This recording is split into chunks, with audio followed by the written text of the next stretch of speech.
This is Dave and Carrie from Slayer, and you're watching Fuse on Demand. Get it when you want it.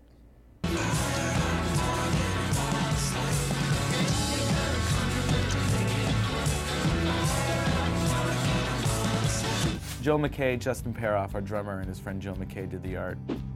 You have a beam of light, you have the world, you have the light crushing through there. Blood red seas, and you have crowds of people. It's forgiveness. Yeah, the beam of light is like a explosion of We're a new age forgiveness. band. Does Fuse TV support new age bands? We were trying to make a record that wasn't about so much our personal lives, but more about our personal outlooks on things. More about the world than about ourselves. Yeah.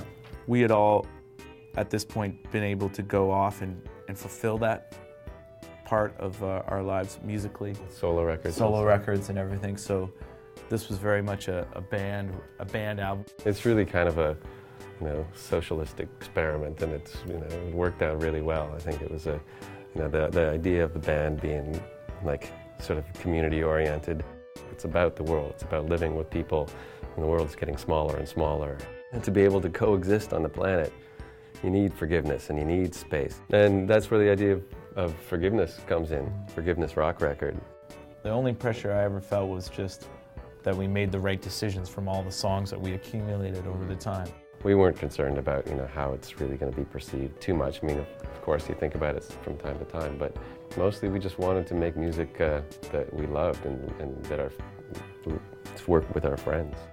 Charlie had a great saying about this record and about going into this record cycle. He would say, "We're getting serious about not being serious," which really felt appropriate.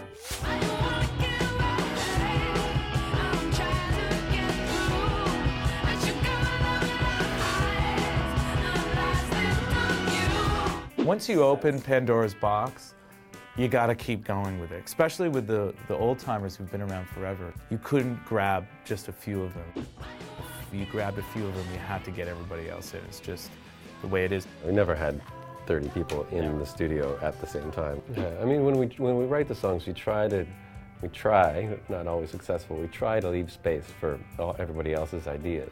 We are conscious about making sure that everybody at least gets represented a little bit, hopefully, and this is the way it worked out generally, is that people didn't overplay too much, and it's very easy to take their idea and add it into the mix and still have it work.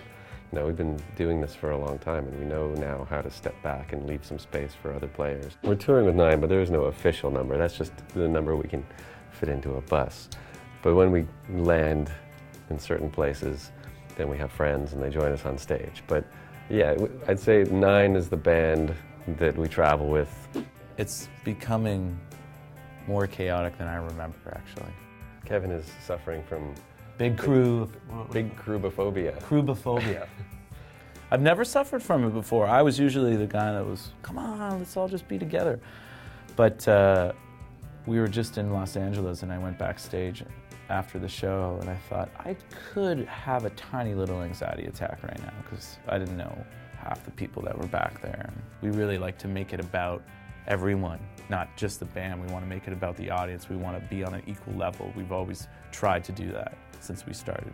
I know we're on a stage and I know generally you're looking up, but we're all here together. Just getting crowded, that's all. It's just a little much.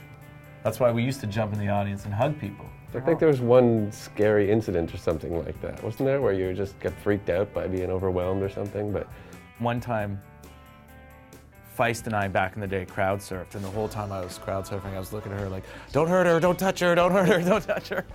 And we made it back to the stage, and I looked at her and said, you can never do that again. I was completely scared.